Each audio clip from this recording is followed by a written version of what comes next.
everything we need. We should worship it. But some of us treat our biosphere like a trash can. What if we did not have clean water, green grass, trees? What if the earth was clear, much clear, a paradise paved over? You don't know what you've got until it's gone. The Lorax. This was the first Dr. Seuss book ever criticized the level of environmental impact it had on children and adults alike. This was a real eye-opener to me because of the way Dr. Seuss illustrates the desperation of our worldly situation. I'm alarmed by the urgency of our dying planet that we are constantly killing.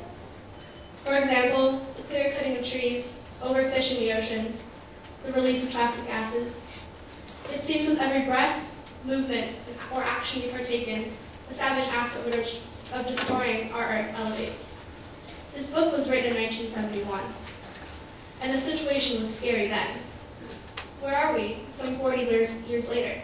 Can we even reverse it? Let me take you to a place from Dr. Seuss's Lorax, where the grass is still green, the ponds are still wet, and the clouds are still clean.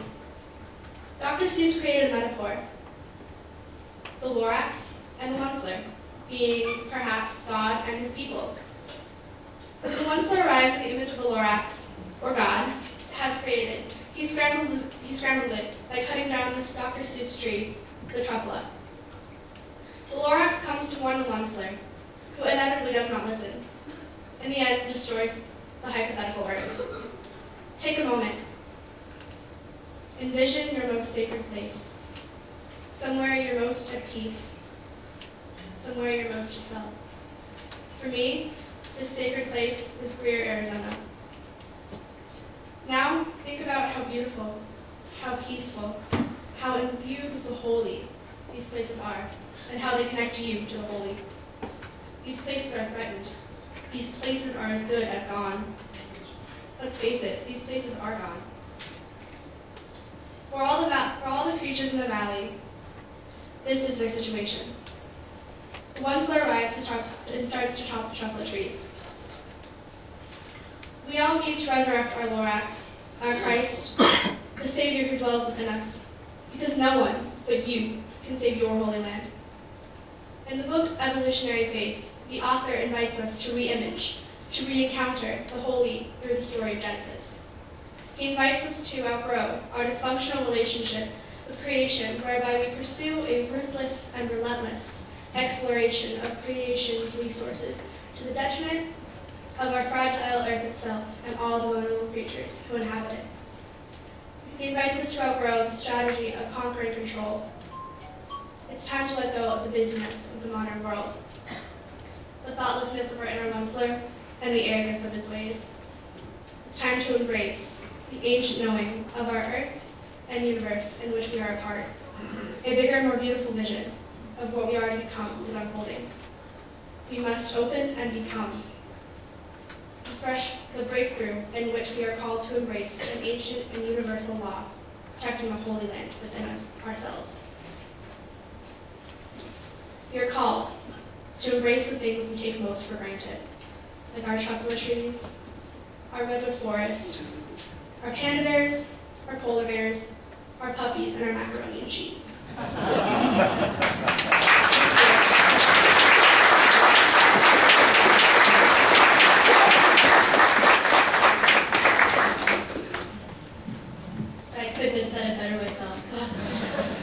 I'm Megan, and I'm going to be giving the rest of commentary. Earth was created in 6 days, and on the 7th day, God rested. What God created in 7 days, we have held in our hands since the beginning of time. A single life is just a blip on the timeline of Earth. Today we celebrate the 42nd anniversary of Earth Day, a day to look around and observe all the things we are provided by our planet. But if we keep living the way we are living and using our Earth as just a trash can, it may not be so providing come 100 years or so. So on Earth Day, let's appreciate all we are given, but not ignore the problems we are causing our Earth. The Lorax by Dr. Seuss. I remember the Lorax because they always read it on Earth Day at my school. I remember Earth Day because it's my birthday. I loved all the colorful pictures and the fun words Dr. Seuss used in his book. I never understood what anything in the Lorax had to do with real life. But looking at it now, I see that that was Dr. Seuss's purpose. He made the Lorax to guard the truffle trees. He made the Onceler to cut down the truffle trees, to resemble the threat that we are causing to our Earth. He used what is happening in real life and put it in a book to call the threat to attention. The Lorax tells that we need to start looking around at everything that's happening. So who was the Lorax? He was the god of the truffle trees. He provided for his people and protected his Earth. Who was the Onceler? Well, I think we can all see a bit of him in all of us. Earth Day. Earth Day is a day to celebrate our Earth. Looking out and seeing what our Earth provides for us, it's a day of appreciation. So this year being the 42nd anniversary, we've got a lot of appreciation. People did not realize soon enough what damage we are causing the Earth. The realization of what we do to the Earth will always affect us, and all those who come after us. Evolution seems like mankind becoming lazier and lazier. We find ways to convenience ourselves as much as we can. Personally, I forget to look around once in a while and just feel. I never thought I could just go outside and sit down somewhere and be silent and just feel. The place in nature where you feel your personal connection. One day it could be gone. What if our children's children never get to experience that? So I invite all of you sometime today to be silent. Look around and try to see something you may have never noticed before. We can't dwell on the past, for the damage is done, and we cannot think, what if? We can only look for new hope and start the change with us. Protect the earth and all God's creatures so that the humans can inhabit this earth for years to come. We can fight for change. We can't keep watching our earth disappear little by little. But you can care. You can treasure our earth because it is the only one we have. You have probably heard this 100 times before, because I know I have. But change starts with you.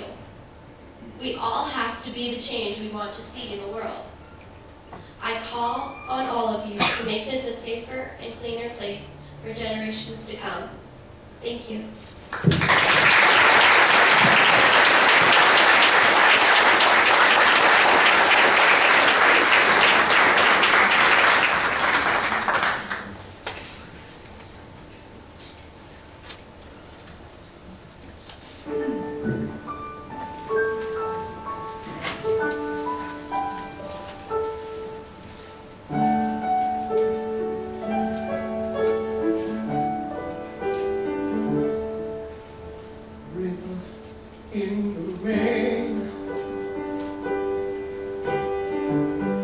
Sometimes at night you look like a long white train, winding your way away somewhere. River, I love you, don't you care? When you're on the run, winding someplace just trying to find the sun. Whether the sunshine or whether the rain, river, I love you just the same. But sometimes in a time of trouble, when you're out of hand and your muddy bubbles roll across my floor,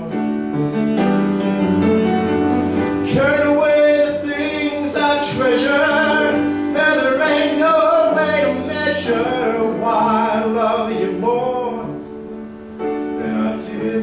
day before.